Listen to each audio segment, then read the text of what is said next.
Today I want to talk about how to be successful. Uh, I broke it down into 9 steps. Of course, there's many more avenues or many more speeches that I can give upon this subject, but these 9 key elements are definitely a huge point in any successful person's life. Number 1, expect the best, but be prepared for the worst. One thing you have to know about being successful is you have to be an optimist. You have to be excited for each day, and you have to go out expecting that you're going to win. Expecting the best is somebody that, when you sneak out every single day and you go out to do that sales, you expect to have a good day. You don't think, am I going to have a good day? Maybe I'll have a good day. Is today going to suck? No, it's, hey, I'm going to have an awesome day. Be prepared for the worst, though. And some of those days, even though you go out there expecting the best, hey, things are going to happen. Everybody has a bad day. That's a guarantee. Life's a roller coaster. You have ups and downs. Whether you're a business owner or not, you have to understand that's what's going to happen. When you wake up every single day, you got to understand with business owners, they didn't just become successful overnight. They didn't just wake up one day and walk out and say, I'm going to open this business, and as soon as they open it, next month they become millionaires. A lot of people think business owners are just rich. I know a lot of business owners that just don't have any money at all. They're broker than the next guy, and but they own a business, and that's what they chose to do, and they're fighting, and they risk everything they have every single day to have that opportunity and the American dream that everybody wants. But that doesn't mean they have money. The big dogs that are the multimillionaires out there, those people work very hard. And most millionaires and most business owners that you'll ever meet have failed at some point in time in their business. And some of them, I went to a seminar from a gentleman named T. Harv Eker. He said he had failed over 17 businesses before he found one that worked.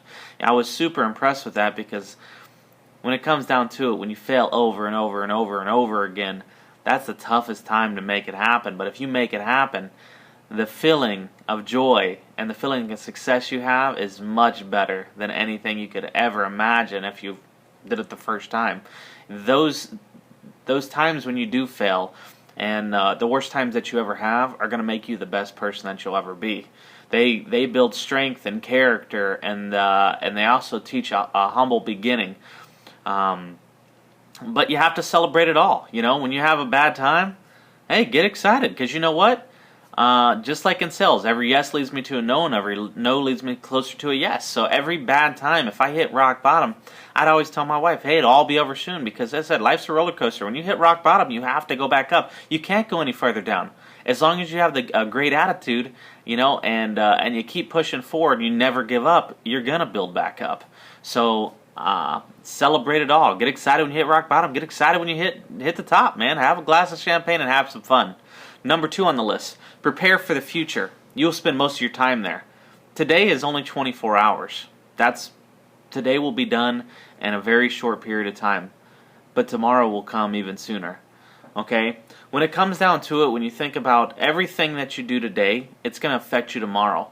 So every single mistake that you make, every dollar you shouldn't have spent, it's going to affect you tomorrow. That debt that you accumulate today, it's not just going to go away. Unless you fall dead tomorrow, which I assume you don't want to happen, that debt, all the issues that you've, that domino effect, all the bridges you burned with all the clients, and all the bad stuff that you did there, it's gonna catch up to you. So make sure that you prepare for your future. Start playing chess. That's a great game to prepare for the future. Set yourself up with a backup plan for everything that you do, whether it's investments, whether it's business, whether it's the new job, anything that you set up, have a backup plan and have something that protects that and something that protects that, and if that move happens, you know where to go. You set yourself up for success, and you never tend to have that chance to fall on your face. Number 3, life is not a restaurant, it is a buffet. They don't bring it to you, you have to serve yourself. Okay, nobody's gonna knock on your door. Hey, what's going on? Listen, we just had a job opening. I know you're only making $30,000 a year, and you're working from 12 to 8 every single day. You know what? We're gonna knock your hours down from 9 to 3, and we're gonna pay you $100,000 a year. And tell you what, we're gonna start you off 4 weeks vacation, and You know what? Your first vacation, we're going to go ahead and pay for that. Nobody's going to knock on your door and just offer you that, okay? Nobody's just going to hand out success. Success is given to those people who take those risks, those sacrifices, that work harder than anybody else, and that jump in and they go get what they want. They treat it like a buffet. The best part about America and the American dream is that you can have as much as you want. You can take whatever you want as far as success goes. You can go out as long as you fight and scratch and claw for whatever you want. You know, and an honest respect. I don't take that the wrong way, but as far as business goes, you can build the American dream overnight. You can start taking things to the next level, and you decide how successful you want to be. If you want to, sit and complain about your job, the one thing you got to start thinking about right now is who applied for that job. Was it your employer that applied for that job, or was it you? I hear a lot of people complain about their job, TGIF, and all that good stuff, but at the end of the day, if you don't like your job, then get something else. If you don't make enough money, then go find another way to make more money. You're the only one that's going to be able to do that. So start making changes today. Write your goals down and start running after it. Number 4, continually ask yourself, what is the most valuable use of my time right now? Okay, so when you come out, you get off of work every single day, and on the last subject we talked about being more successful. What do you do? If you decided you want to be more successful today, what are you doing today that will affect tomorrow to help you out to be more successful? Is it coming home just watching TV? Is it coming home playing a video game? Now, granted, I love to come home and play with my kids, and personally I think that affects their future as well as mine in the future, so I get excited about that every day. That's why I became an entrepreneur. But you have to make that decision right now. You got to ask yourself, what part of your time are you using to become successful? I got a buddy. Today I gave him a call and I asked him. I said, "Hey, listen, we're gonna have phenomenal weather tomorrow. Let's go out and hit the sales field a little bit early tomorrow. We're gonna stay late and we're gonna make a ton of money. We're up in the North Pole right now, also known as Wisconsin, and it's been negative 15 for the last couple days, and hasn't been the best weather to go out and do sales, and we're about to hit 35 degrees, almost shorts weather out here right now. So perfect day to make it happen." The person tells me, I don't have time because I'm throwing a party on Thursday, and I have to pack a room up that I'm moving. Okay, when it comes down to priorities, sometimes people that have an opportunity for success, they'll make up excuses on not to be successful. That if let's just say the next 5 days, there's one day that's going to be warm, the rest of the days are in the negatives, and that person decides not to make money that day, and that's the only opportunity they have to make money. That is their shortfall. Okay, that the use of their time is getting thrown out the window, and honestly, it's just a way to make excuses on how not to be successful. Number 5, never underestimate your ability to accomplish the impossible. You always got to believe in yourself. It doesn't really matter what's the obstacle is. If you want it bad enough, you will make it happen. I can guarantee you that. Thomas Edison, I like to use him for example just because I would say he's one of the most inspiring guys in history ever. The guy that created the light bulb, which is one of the most important inventions next to duct tape and forever. He failed over 9,000 times. He said it took over 10,000 attempts to create the light bulb. Okay, I don't know a single person, including myself, that could go and try to build something and fail over 9,999 times before they can get something right. I think that is just chaotic. As far as patience and persistence goes, that tops the list. But that is accomplishing the impossible. It's something that's never been done. It's something that people didn't believe. Henry Ford with the 8-cylinder, the V8 engines, he was told by his people over and over and over and over again, there's no way it can be built. There's no way it can be built. There's no way it can be built. And he kept saying, I will pay you until you build it. I trust that you will build it. We are going to make this happen. We're going to have a V8 engine. And as you know it today, a lot of vehicles have V8s. Now they're up to V10s, even V12s. I don't know really how high it goes, but that's big enough, And not only that, I mean, even even moms, I've seen them, when their kids are in trouble, a mom can lift the back end of a car. So you achieving the impossible, things that you don't think you can do, a lot of people underestimate themselves. You got to start looking above and beyond and, shoot for the moon and you'll hit the stars. Next is implement now and perfect later. The biggest downfall in most people's success is just the pure fact that they don't jump on any of their dreams or their goals. They procrastinate so much that they end up falling into a slump and they never get a chance to go after anything that they wanted. They say, hey, I'm going to try this, I'm going to do that, I'm going to do this. I once heard a story about my grandfather. I just heard it back way before the dollar stores were created. My grandfather used to own an auction, and he would buy wholesale, and he was the guy that actually sold it to the distributors, and they would, he would sell it in bulk at the auctions, and then they would go distribute it at their stores. And he sold quite a bit of stuff and owned the auction for years. And I remember he told my grandmother one time that he's like, what would be nice is if we went and bought all this really wholesale stuff, and we opened up a store that sold stuff for, pennies on the dollar, sold it for buck a piece. We'd make a killing. He talked about those big dreams, and he never did it. And now I look at the dollar stores, and these are the juggernauts. I mean, especially when the economy dropped, the dollar stores became the new wave, the new Walmart, so to speak. And I look back and thought my grandpa could have been a millionaire, but he procrastinated and didn't jump on his ideas. So when you have an idea or you have something that you want to do, don't procrastinate.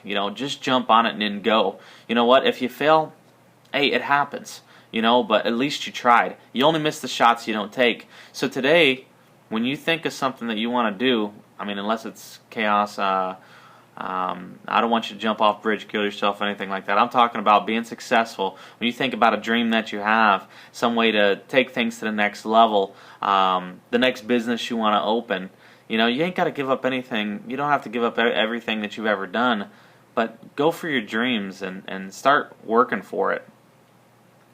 Next, you must first see it in your mind if you're ever going to see it in your reality. So the next thing you got to do is, as far as your dreams and your goals, start writing those things down. You got to envision what this thing's going to be. I just purchased a laser tag business, and the only thing I could think of is where it was going to be, and I started doing research. I looked at companies all over the place. I looked at buying stuff from China. I looked at Australian and USA companies, and I started examining, studying the companies, how they grew, what kind of things that made them work, things that didn't make them work, ones that are making $1 million a year, and other ones that are going out of business, people that are selling off their stock, And, I wrote a business plan, set up a game plan, and decide to run with this thing. It's time. Today's the day to implement everything that you've ever been taught. Jump on board and write your business goals down and start implementing them. But I don't care if it's for the business or your personal goals. You have to start writing your goals. They say that people that write goals will almost double the income and the success ratio of those that never write goals. Next is what you think about and talk about tends to come about. Okay? So, it's kind of like the book. I like to use the book The Secret there. It's written in Napoleon Hill's books and a lot of other business books for years and years. As, the things you think about the most are the things that tend to come about. If you always talk about being broke and how things are going bad and just life is on the fritz and you just can't get it together, you know what, it just happens more often that's going to happen to you. People that are always talking about business ideas and where we're going and all the success they have and all the good times in their life, it just seems like those people always got more going on. And you ever wonder why? It's because they're creating that atmosphere. I remember before I could even afford that laser tag business I just talked about buying, I had talked about that thing for a good 6 months, saying this is what I want to get, this is what I need to get, this is what I need to get. I didn't have the money, but I tell you what, my brain was working up ways to make that money to buy that laser tag business. at the beginning of the year, another thing was I wrote I wanted to go to Disney World with the family, and I just kept saying, we're going to Disney World, we're going to Disney World, we're going to Disney World, and before you know it, we got there, our bags packed, and we're on our way to Disney World. We end up staying a week there, and going to the beaches during New Year's and getting out of the cold weather, and and living it up. But those goals, reading them every day and implementing them are just a huge thing. One of the things that I used to coach my guys on as far as goals go is I would tell them to write down their goals, short-term, mid-term, long-term. Short-term goals, like week goals, and you got monthly goals, and you got yearly goals, and you can do a 10-year goal, but let's just start with that. But basically they're weekly goals. You write those suckers down and make them attainable goals, but not too easy where you can finish them in a day. I mean, like real goals. And then you stick them on your door, so you have to stare at them and read them every time you leave, or you stick them next to your mirror when you take a shower, and read them every single day, and you go after those goals. So you start thinking and talk about those goals, and before you know it, you're hitting your goals, and you feel great when you start tackling all those goals and you're hitting on all cylinders. You can always have just as much success as you believe you deserve. Always remember that. If you believe that, you don't deserve this success, hey, I shouldn't be making $1 million a year. I shouldn't have a huge company. I just don't deserve it. You're probably not going to have it, okay? You need to set yourself up and understand that money is not the root of all evil. The love of money is the root of all evil, okay? The people that contribute the most money, it's not the poor people. Rich people are the ones that give the most donations. If you ever been to one of the foundations, I mean, they're over there selling soups $500 a bowl. Honestly, do you think that soup costs $500 a bowl? That's a donation, okay? They make a ton of donations. The Bill Gates Foundation, I mean, I believe that's the biggest foundation and the biggest nonprofit in the United States, probably in the world. It's huge. And do you think he could do that if he was making $18 an hour? I mean, honestly, it's not a bad thing to be rich or to go after your goals, and whether you say you deserve this or not. I mean, just head after it, crush your goals, make it happen. And you know what? If you become a millionaire and you say, I just want to live like this, and I don't need this extra $1 million. Guess what? You can give it to whoever you want. That's your money. Don't look down upon it. Make things